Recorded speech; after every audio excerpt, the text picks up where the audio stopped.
അതെ, ഇന്ന് രാത്രിത്തേക്കുള്ള ആഹാരത്തിനുള്ള പരിപാടി നോക്കുവാണ്. ഇന്ന് ഉച്ചയ്ക്ക് മീനൊന്നും കിട്ടാത്തതുകൊണ്ട് തന്നെ ദൃശ്യക്കുട്ടി കൊണ്ടുപോയത് വെച്ച് തന്നെ ഞാനും കഴിച്ചങ്ങ് അഡ്ജസ്റ്റ് ചെയ്ത്.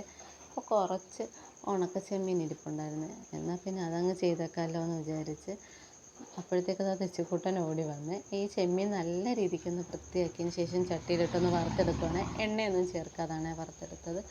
ഇവനിങ്ങനെ ഇടയ്ക്കിടയ്ക്ക് ഓടി വരാറുണ്ട്. പിന്നെ ഇവനെ എടുത്തിട്ട് വേണം ഇതൊക്കെ ചെയ്യാനായിട്ട്.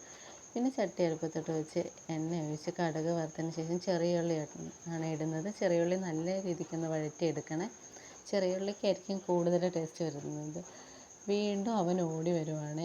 വീണ്ടും ഞാൻ അവനെ എടുത്തുകൊണ്ട് തന്നെ നിന്ന് ചെയ്യും. അപ്പോഴത്തേക്ക് ഇഞ്ചിയും വെളുത്തുള്ളിയും ചതച്ചതും കൂടി ചേർത്ത് ഒന്നും കൂടി ഒന്ന് വഴറ്റണവേ.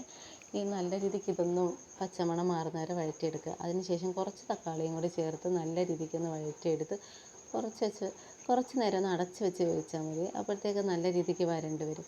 അതിലേക്ക് വീണ്ടും നമുക്ക് പൊടികൾ ചേർക്കാവേ. മഞ്ഞൾപ്പൊടിയും മല്ലിപ്പൊടിയും മുളക് പൊടിയും ഒക്കെ ചേർത്ത് ഈ പച്ചമണം പോകുന്നവരൊന്ന് നല്ല രീതിക്കൊന്ന് മൂപ്പിച്ചെടുക്കാവേ. കുറച്ച് ഗരം മസാലയും കുരുമുളക് പൊടിയും ചേർക്കാവേ.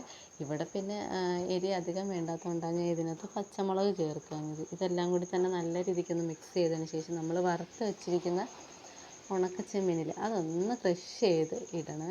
ക്രഷ് ചെയ്തിടുമ്പോഴാണ് ഇതിൻ്റെ ടേസ്റ്റ് വരുന്നത്. ലാസ്റ്റ് നമുക്ക് കുറച്ച് ഗരം മസാലയും ചേർത്തിട്ട് അടച്ച് വെച്ച് വേവിക്കുക. ഇത് നല്ല രീതിക്കൊന്ന് കുറച്ച് സമയം ഒന്ന് വെന്ത് വരട്ടെ. ലേശം വെള്ളം വേണമെങ്കിൽ ഒഴിക്കാവേ. ഞാനധികം വെള്ളം ചേർത്തിട്ടില്ല. അപ്പോൾ നമ്മളെ കറിയൊക്കെ ഇതാ ഇവിടെ തിളച്ച് കുറുകി വരുന്നുണ്ട്. നല്ല രീതിക്ക് വരട്ടിയെടുത്തിട്ടുണ്ട്. അപ്പോൾ നമ്മളെ ചെമ്മീൻ ഇവിടെ റെഡി ആയിട്ടുണ്ട്. പിന്നെ ഒരു കറിയും കൂടെ ഉണ്ടാക്കാമല്ലോ എന്ന് വെച്ച് വഴുതനങ്ങയെ നീളത്തിൽ അരിഞ്ഞെടുത്തിട്ടുണ്ട്. അതിലേക്ക് മഞ്ഞൾപ്പൊടിയും മുളക് പൊടിയും ഗരം മസാലയും കൂടി ചേർത്ത് നല്ല രീതിക്കൊന്ന് വരട്ടി വെച്ച് അപ്പോഴത്തേക്ക് തെച്ചിക്കുട്ടൻ ഇതിനകത്തേക്ക് വെള്ളം കോരി ഒഴിച്ച്. പിന്നെ ഞാനത് കളഞ്ഞതിന് ശേഷം വീണ്ടും മസാലയൊക്കെ ചേർത്ത് വെച്ചിട്ടുണ്ട്. പിന്നെ എണ്ണ ഒഴിച്ച് കറിവേപ്പിലയിട്ട് നമ്മൾ വഴുതനങ്ങയെ എടുത്തിട്ട് നല്ല രീതിക്കൊന്ന് വരട്ടിയെടുക്കാവേ. ഇത് സാധാ വിഴുക്ക് പുരട്ടുന്ന പോലെ ഉള്ളൂ. പക്ഷെ നല്ല ടേസ്റ്റാണ്. കുറച്ച് ഗരം മസാല ചേർക്കുമ്പോൾ വേറൊരു ടേസ്റ്റ് ഇതിന്. അങ്ങനെ അതും വരട്ടിയെടുത്തിട്ടുണ്ട്.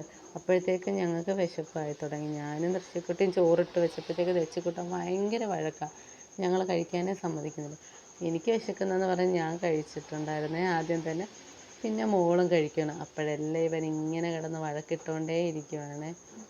ഇനി ഇവന് ചോറ് കൊടുക്കുന്ന പരിപാടിയാണ് ഏറ്റവും വലിയ പരിപാടി. ദൃശ്യക്കുട്ടിയുടെ അടുത്തേക്ക് വിളിച്ചിട്ടൊന്നും വരുന്നില്ല. അവനിങ്ങനെ കരഞ്ഞുകൊണ്ടേ നടക്കുക. അപ്പോൾ രാത്രിത്തെ പരിപാടിയൊക്കെ ഇത്രയേ ഉള്ളൂ. മോളും കഴിച്ച് ഞാനും കഴിച്ച്. ഇനി ഇതാ തെച്ചിക്കുട്ടനും കൊടുക്കാൻ പോവുകയാണ്. ഞങ്ങളെ കൂടെ ഇങ്ങനെ പിണങ്ങി നിൽക്കുവാണ് ആൾ. ഇവിടെ എല്ലാം കിടന്നിങ്ങനെ ഓടുക കരഞ്ഞുകൊണ്ട്. അപ്പോൾ അത്രയേ ഉള്ളൂ രാത്രിത്തെ പരിപാടി. ഞങ്ങൾ ആഹാരമൊക്കെ കഴിച്ച്. അപ്പോൾ അത്രയേ ഉള്ളൂ.